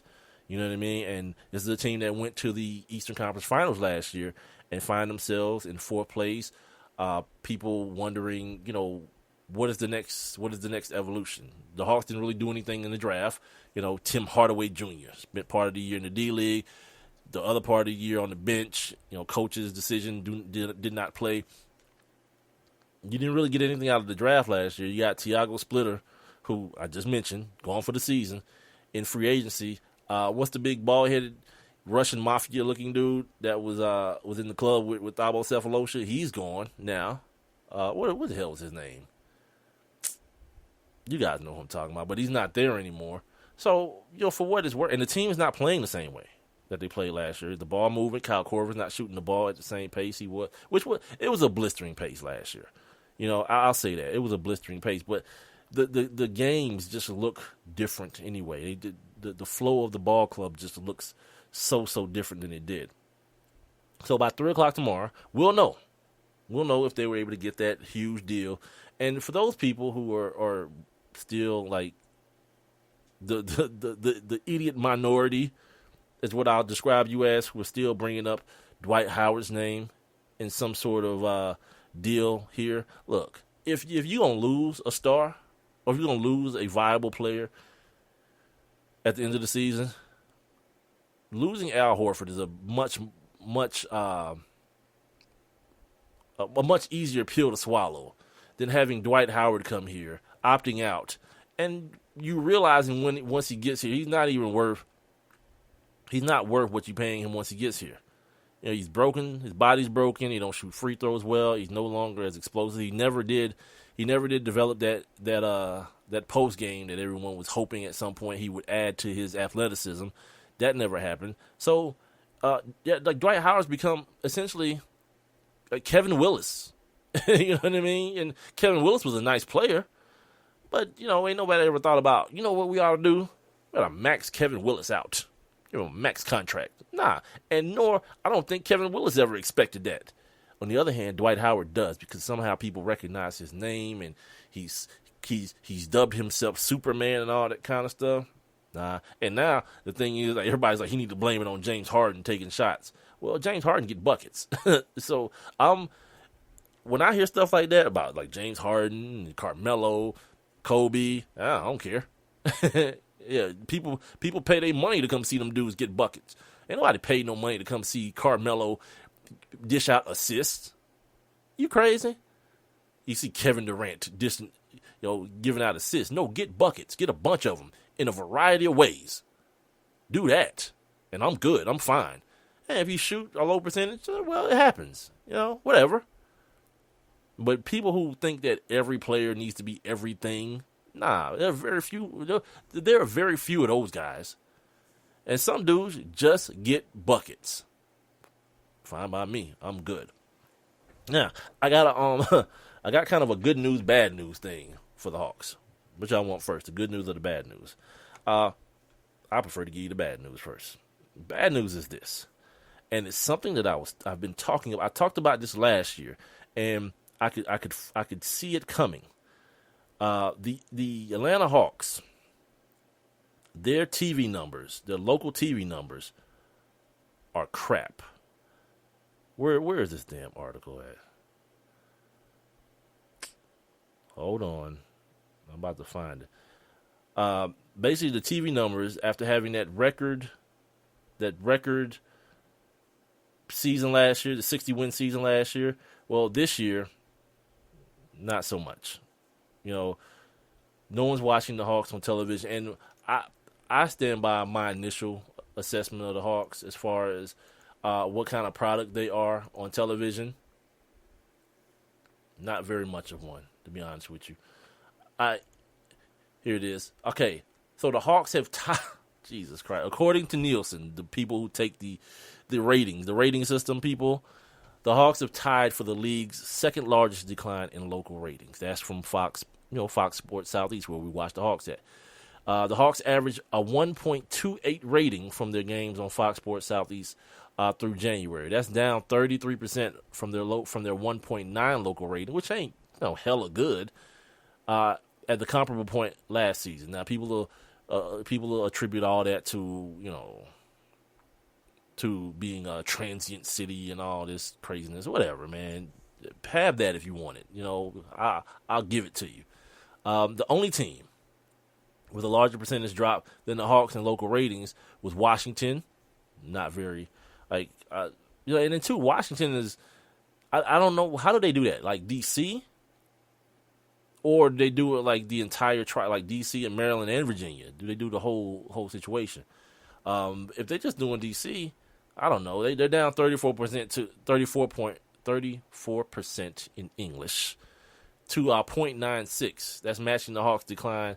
Matching the Hawks' decline was New Orleans, down 33 to a 1.11 rating. And the Pelicans suck. It's just what it is.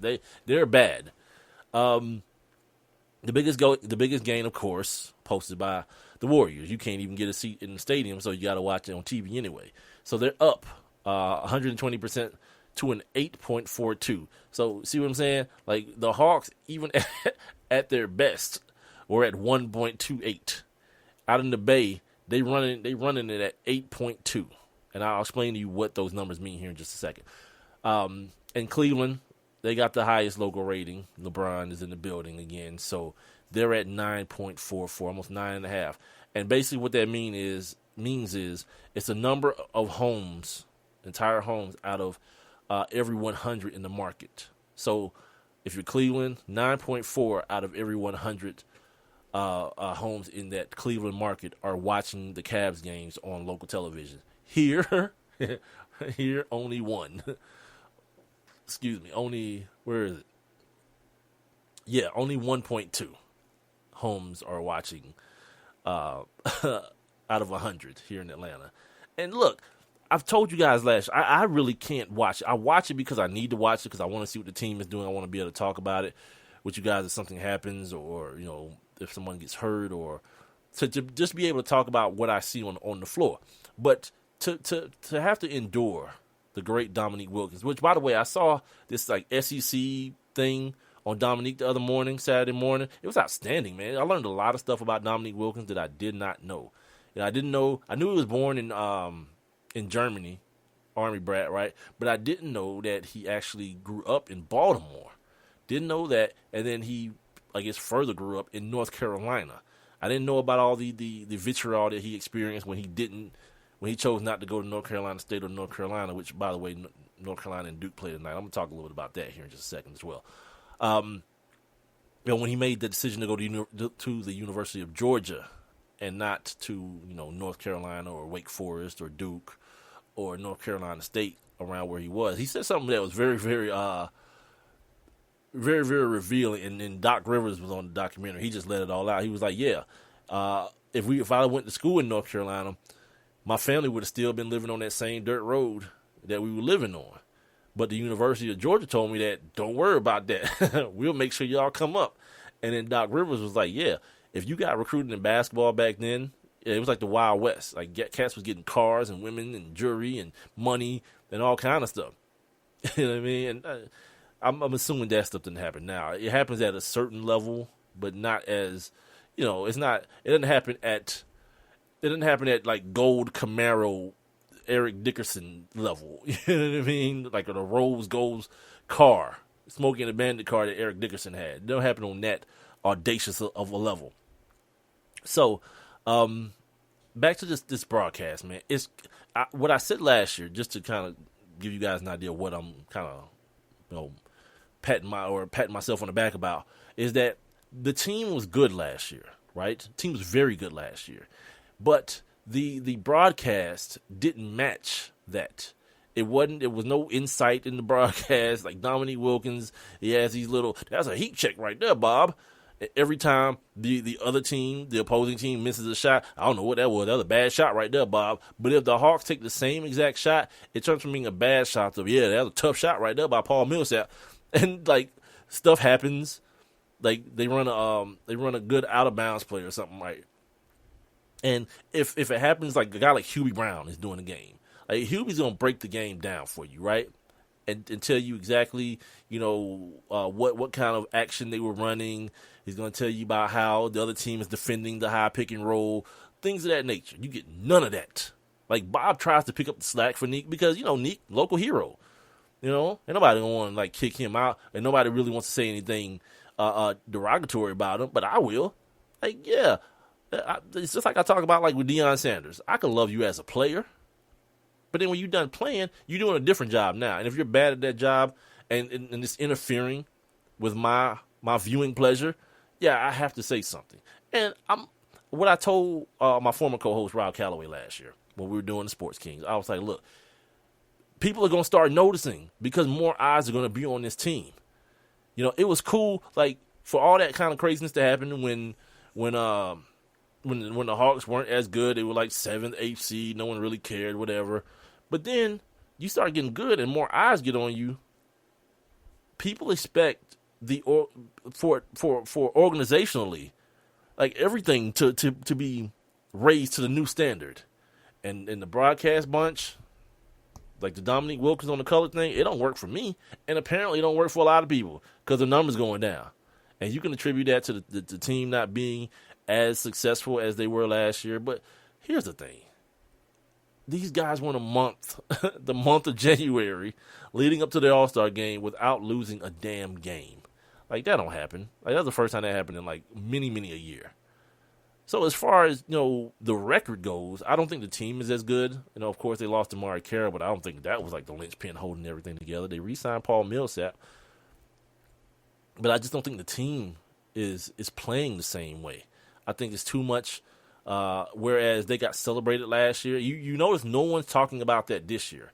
Like, last year they got celebrated. Everybody on the Hawks went to the All-Star game. You know what I mean? Because it was just like this team thing. 1 week, the player of the week in the NBA or in the Eastern Conference was the Atlanta Hawks starting five. It wasn't even just one dude. It was a whole team, which was ridiculous as hell to me. But whatever.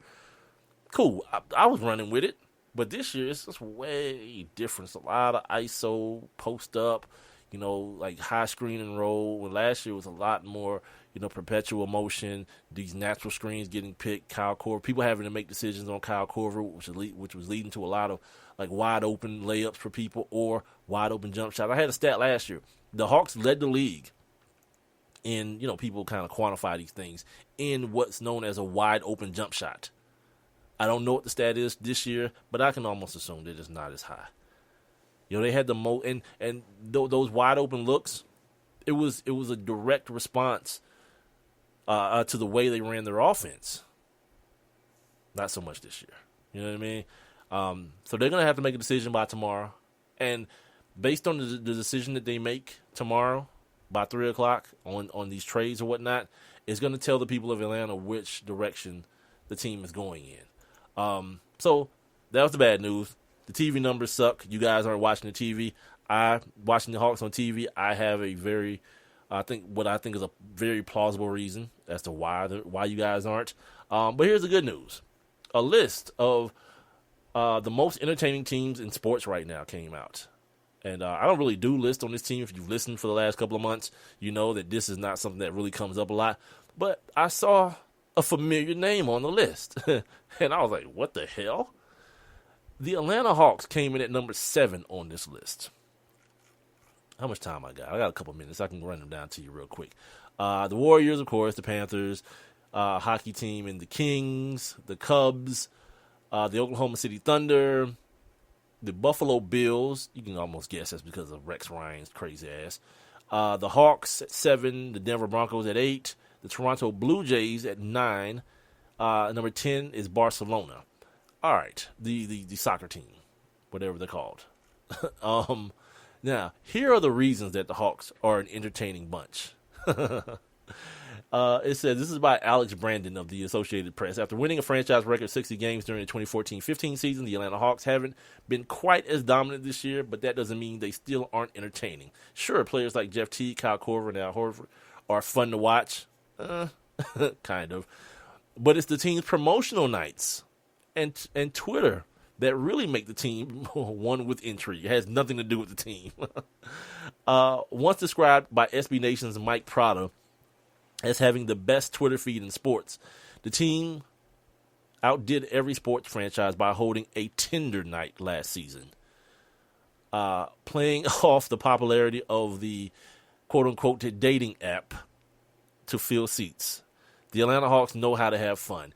Yeah, that's kind of not what you would expect when you're talking about the most fun teams to watch in the league. Yeah, that's not really what you expect. Just random, having sex with randoms night is basically what you can call that.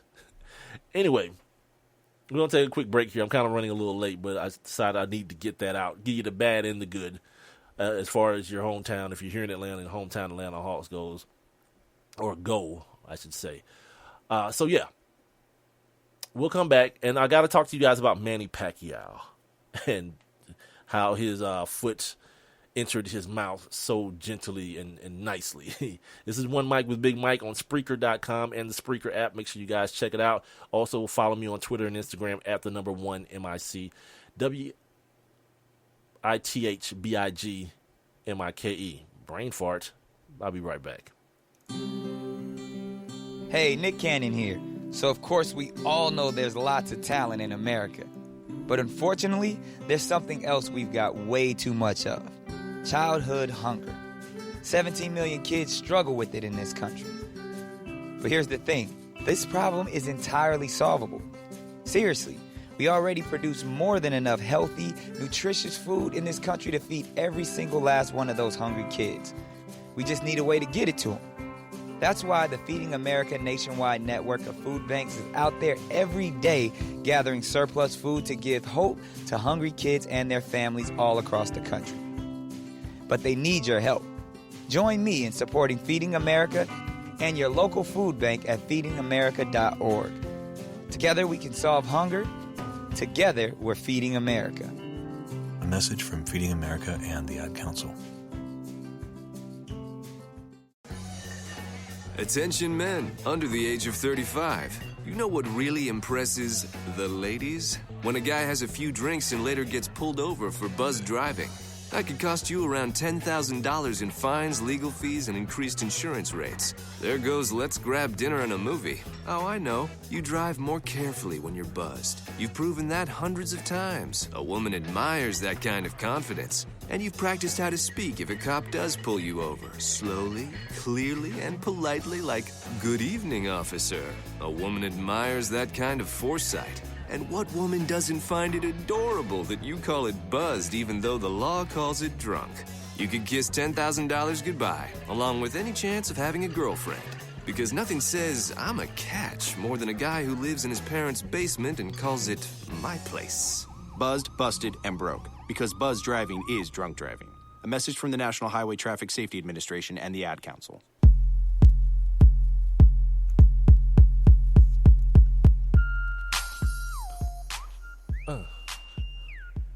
My goodies. Not my goodies.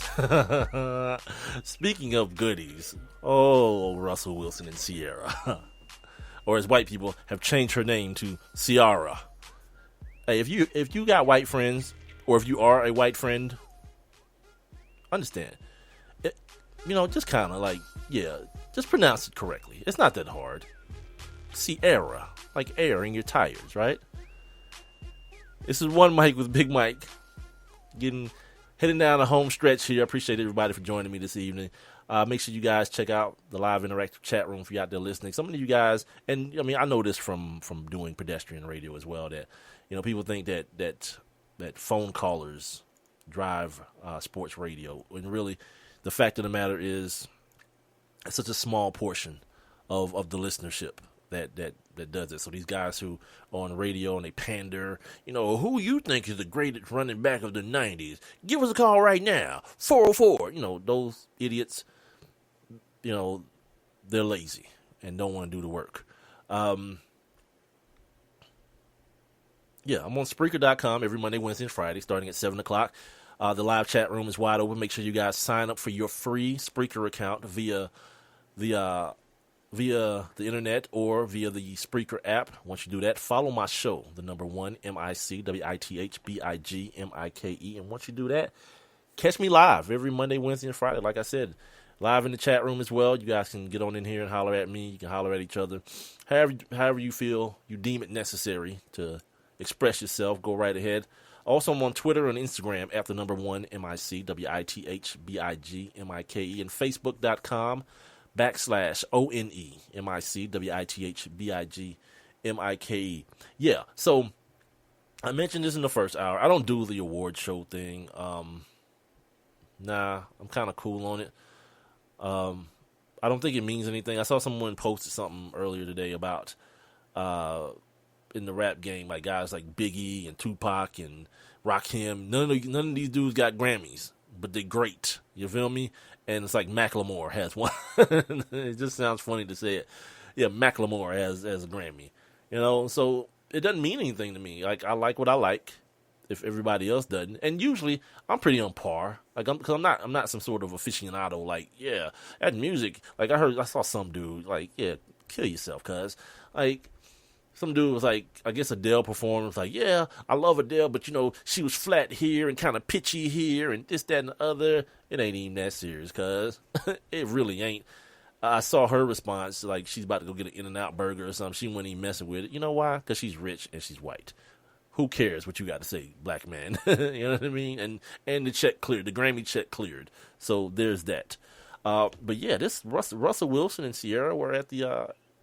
what is it called? The red carpet. They were on the red carpet, I guess I should say it that way. And, yeah, it's a problem. Just the skeptic in me says that it's just like all this Peyton Manning stuff. And I said I wasn't gonna really mention this thing today, but just like how Peyton Manning's kind of accused of kind of cultivating an image. You know what I mean? Like, I kind of feel the same way about Russell Wilson, man. It's like, come on, dude. Like, the damage has already been done. Like, we know Sierra, you know, she get it in. She got a baby, you know. Unless it was like your Lord and Savior that did it to her. Nah, you know. And it wasn't, by the way. It was Future.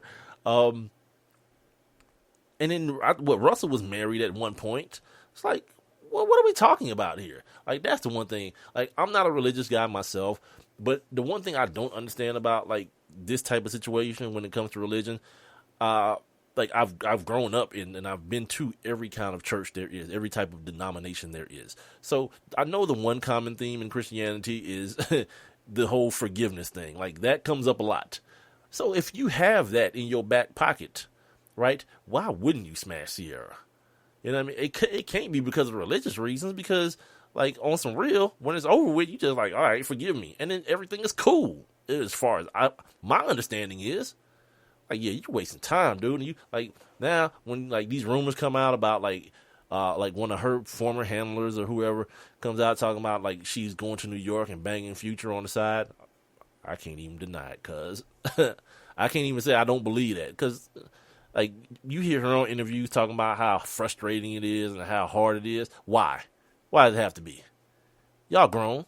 Be grown. Yeah, he's ridiculous and she's ridiculous. Or maybe just he's ridiculous and then she's, yeah, doing her own thing. And, yeah, the goodies are being gotten by the same dude who's been... Because that's one thing about females. Like, if you know what I know, like, females like familiarity. Like, because, like, most females, they have, like, numbers. Like, you know what I mean? Like, this thing has come up where, like, your number can't be this high of men, but if it's the same dude, it don't count as a new guy. So, like, I've taken advantage of that situation plenty in my life. You know what I mean? Chick that, you know, couldn't stand me, but, you know, we were compatible in other areas, and specifically in the penis and vagina area. Yeah. And it worked out. You know, when she, you know, needed an itch scratched, that she'd call me the same a-hole that I was a week ago, 2 weeks ago. Yeah, she's back. And now there's a clearer understanding that, you know, it ain't gonna be nothing. Because females like familiarity. Most chicks, I should say. Yeah, you don't wanna enter the whole realm. You don't want to enter that section. With dudes, we don't care. You know what I mean? Like, you know, you go up to a dude and call him a man whore or something like that. He's gonna be like, all right, so you don't care. But you go to a woman and call her a hoe or a whore, it's gonna be a problem. And women do it to each other. Me personally, I don't care. I'm not one of those dudes. Those, you know, especially in this situation, those hypocritical dudes. Like, my whole thing about, you know, people and their sexual activities, just be responsible. Respect protect yourself, protect your partner. Like, don't be the chick on social media dogging some dude out because apparently he wasn't an idiot when you got impregnated by him. Apparently he wasn't then. Well, of course he was. You know what I mean? But you were stupid as well. And now you got to deal with that same dude over and over again instead of just dealing with him that one, maybe another 2-3 times, and then figuring out, I'm going to go ahead and move on. Anyway, that was my public service announcement for the day, by the way. You guys are welcome. So, where was it? Oh, Manny Pacquiao. Yes. Oh, Pac-Man. See, this is why I'm always talking about not becoming sheep and not, falling into that whole, that ESPN thing they do, or a lot of times just people in sports, just generally in sports do, where they do this whole good versus evil thing, and you got to have a white hat and a black hat. So with the fight of the century, you guys remember that? You probably don't want to, but for the sake of this conversation, let's remember. Let's take a look back. I think it was what was it? Last May, Pacquiao Mayweather. Mayweather was pegged as this woman beating, flashy, arrogant, misogynistic dude. And then you had Manny Pacquiao, the Christian, soft-spoken, I'm going to try to talk to Floyd after the fight about my Lord, dude. You got that, right? Well, here's the thing. And I was talking about this then. And the people who care, or people who realize what the establishment, let's call it that, is trying to do to him, understand, Manny Pacquiao is a terrible human being as well. He's as terrible as Floyd. He don't believe that women should have the same rights as men. He don't believe that 2 men or 2 women should be able to marry one another. He doesn't believe. He talks about the plight of his people in the Philippines and he's like some sort of house speaker or something. He's some sort of elected official. Meanwhile, he owes like millions in back taxes. I would think for a poor country, being a couple $1 million light in tax money, it hurts. You know what I mean? It does. And in the cases of Manny Pacquiao, dude who's in position to dictate policy, Floyd Mayweather, he hurts women one at a time. You're hurting collectively a large population of women because you don't believe that they should be looked at equally. I'll let you guys decide which one is worse, but I'm gonna go out on a limb and say, yeah, equally as bad. So. You wonder why I'm bringing Manny Pacquiao up, and I'm assuming I'm gonna speak to you as though you've been living under a rock. Manny Pacquiao apparently feels as though gay people are worse than animals. Well, here's the thing: for the non-religious sector of the people who listen to this show, we're all animals. We're all animals. We derive from animals. Enough about the factual science stuff.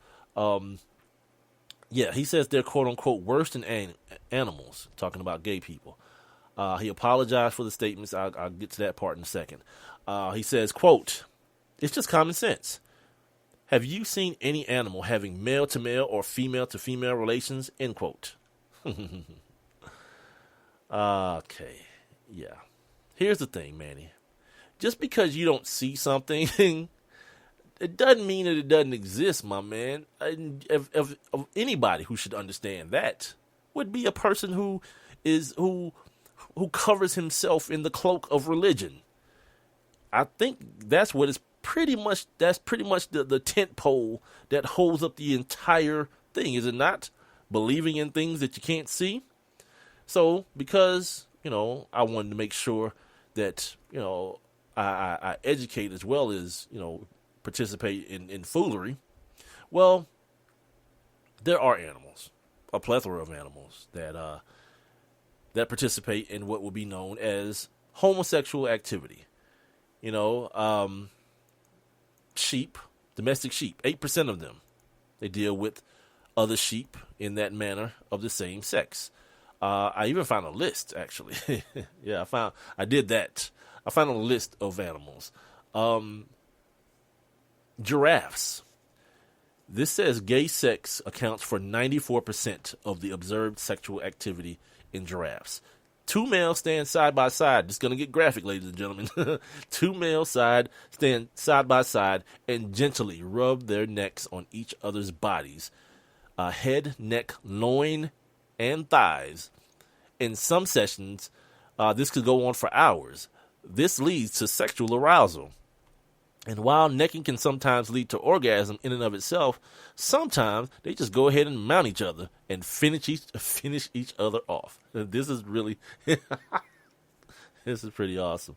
Then you have the bonobo. The bonobo is a type of monkey or ape. Some scientists believe the particular shape and location of the bonobos genitals have evolved specifically for lesbian rather than straight sex. And these monkeys, from what I was reading, they're described as sex craved to the point where they sex each other, male or female, the way they call it the handshake. Like they just meet somebody and like they bang real quick and it's like, hey, how you doing? Now they know each other. Flamingos, yes, beautiful flamingos. Flamingos have monogamous partners, and these can include 2 males, 2 females, or of course, a male and a female. Then there are dolphins. 3/4 of all bottlenose dolphins are in same-sex pair bonds. Snails, Agista diversifamilia are hermaphrodite animals, which means they have actually male and female reproductive parts. So I don't know what that makes you then. Vampire bats. Yes, I want to drink your blood. Speaking of, one half to 3/4 of all companionships are between females. They have their own somewhat gross way of showing their commitment to each other. One female feeds the other by donating, quote unquote, or regurgitating blood for her to consume. Now we go together. I throw up blood, you drink it. I would say you go together at that point. Yeah. Then there's sea lions. More than 80% of New Zealand sea lion males exclusively mate with other males. Killer whales. Yeah. Big ass killer whales.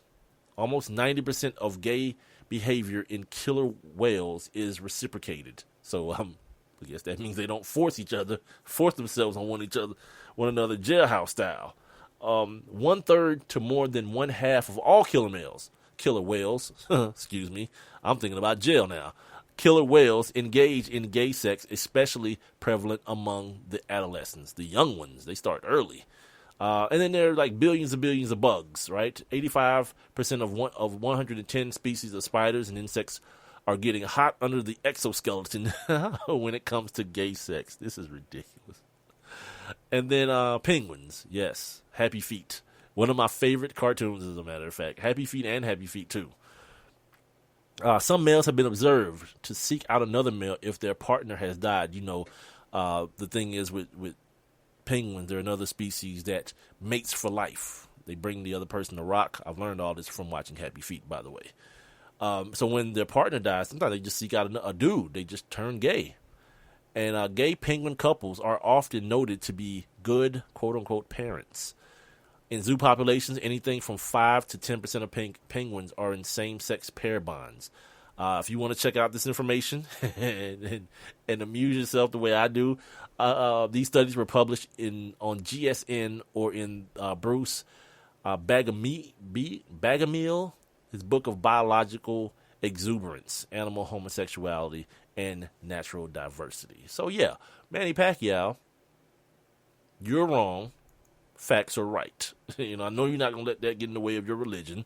And many people and many of the people who listen to this show, or probably at this point, probably aren't listening anymore because you start speaking facts versus religion. seems to be a problem with people. Listen, I don't have a problem with people who are, I believe that anything that you can find your happiness in this life, that doesn't hurt anybody else, I'm cool, man. Do what you gotta do, man. My only, where I draw the line is when people start trying to infringe on the rights of other people, and because you don't believe something, you got to impose that upon another person. Nah, get out of here with that, man. When you start treating people terribly because of your quote unquote beliefs, I'm out. But if you just want to go and holler and scream and talk in tongues and listen to a man, and sit up there and let a man rob you of your hard, or 10% of your hard earnings every week, by all means. He's driving a Bentley, you're driving a Camry on a donut. You know what I mean? You do the math. You look at him and look at you, and you figure who's winning. You find out who's winning. The apology, the Manny Pacquiao apology. I'm sorry, I gotta make sure I complete the whole circle. He says he apologized on social media on a Facebook video. I'm sorry for hurting people by comparing homosexuals to animals.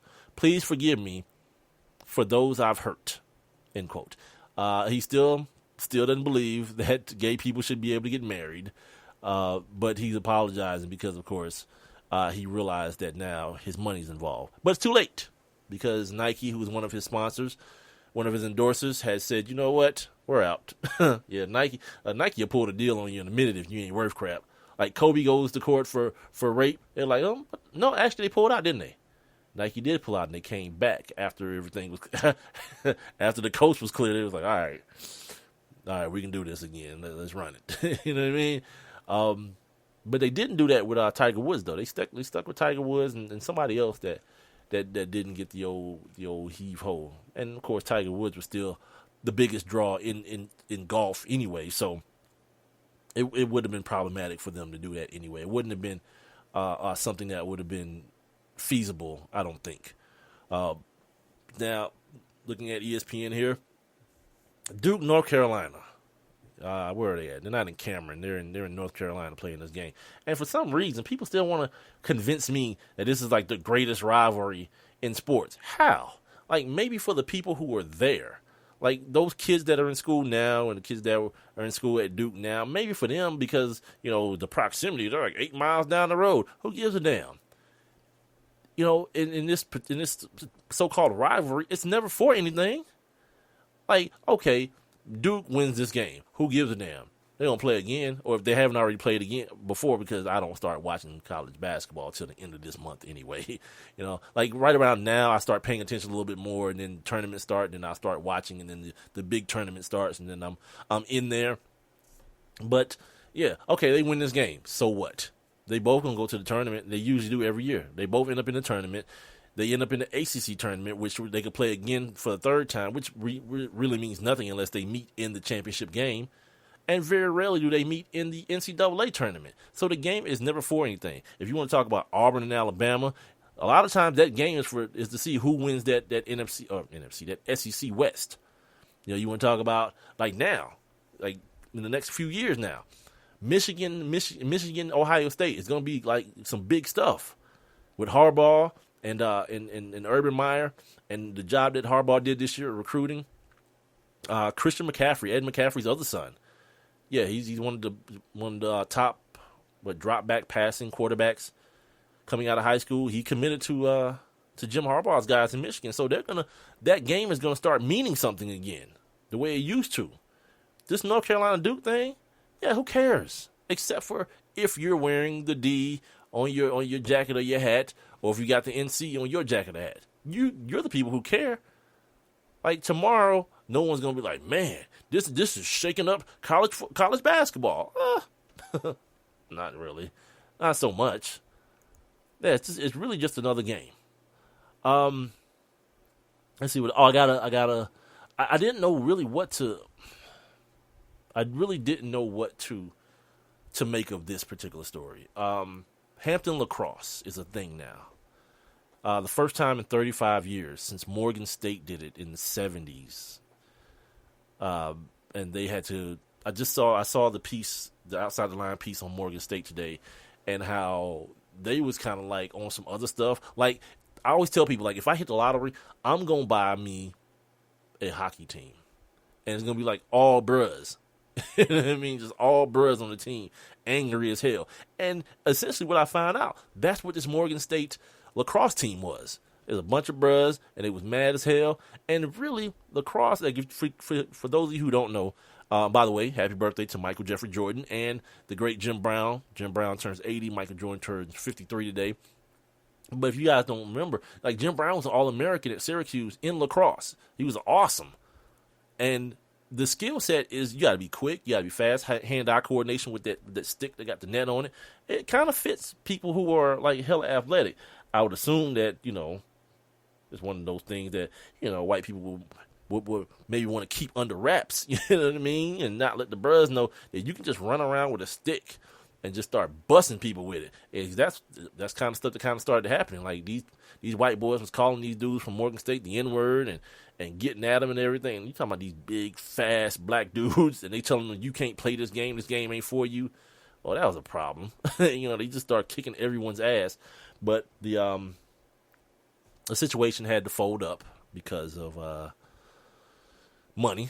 You know, they weren't able to be funded any longer. So now here we are 35 years later, and through a lot of different circumstances, a new lacrosse team is being manned at an historically black college and university at Hampton University. So congratulations to them. I don't really know exactly what it means.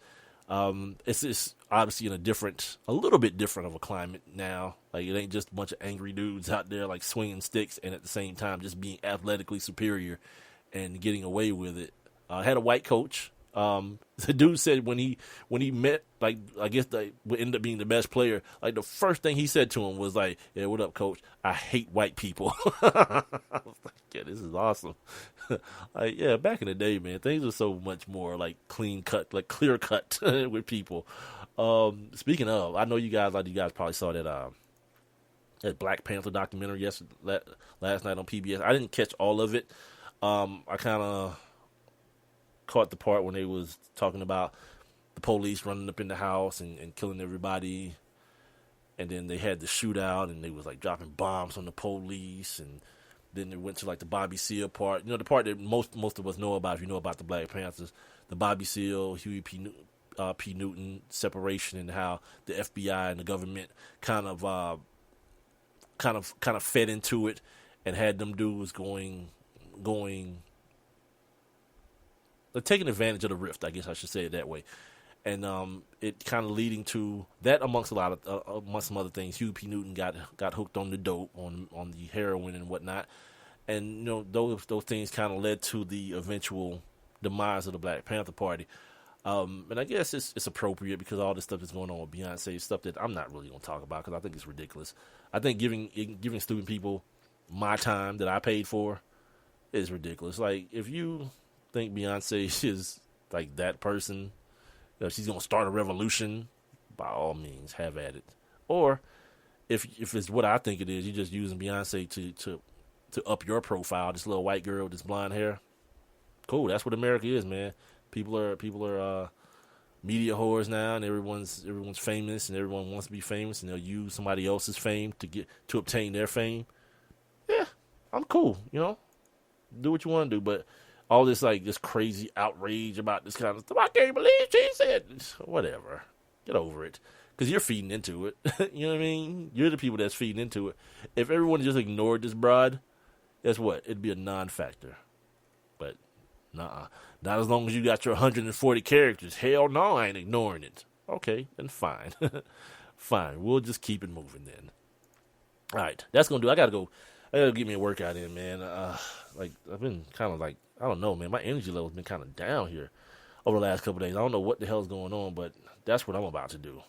So you guys make sure, you know, one more time, today is Woman Crush Wednesday, and I got to make sure you guys check out this week's Woman Crush Wednesday. She's at Soulfully, SEOULFULLEE.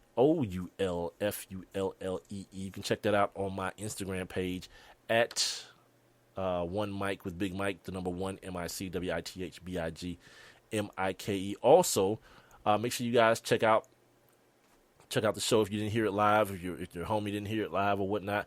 I will be tweeting it out here a little bit later on after I work out. I'm going to get through all that, first. But you guys can check out my guy, Alex Khvatov. Appreciate him joining me. Definitely, man, and giving me and shedding some light on what we're set to see coming up in the NFL scouting combine next year. Some of the prospects that we should be looking for. He actually has the Falcons taking an inside linebacker, which was, I found it, kind of peculiar, but we'll see how it all turns out. I like to get, the people who do this stuff year round. I would like to get their perspective and allow you guys to get their perspective as well. So that being said, once again, make sure you also like my Facebook page, facebook.com/ONEMICWITHBIGMIKE. And please, please, please spread the word about One Mic with Big Mike. It's a grassroots movement growing slowly but surely. And I appreciate everyone who takes the time out to listen. If you don't get it live, you guys, once again, can always get the shows podcasted right after they're done on Spreaker.com or the app. That's SPREAKER.com. And they also have an app, like I said, for all of your mobile devices. We're already we're over that hump, man. We got over it, man. I appreciate you guys for helping me get over it as well. And I'll see you guys Friday when who's joining me on Friday? Gerald Brown, the host of the Bottom Line Sports Show on Sirius XM. He's going to join me on Friday to talk about any movement that's going on in the NBA and help me kind of preview the last portion here of the NBA season. So you guys, hold it down, take it easy, enjoy your Thursday, your Throwback Thursday, and we'll do it again on Friday. You guys have a good one.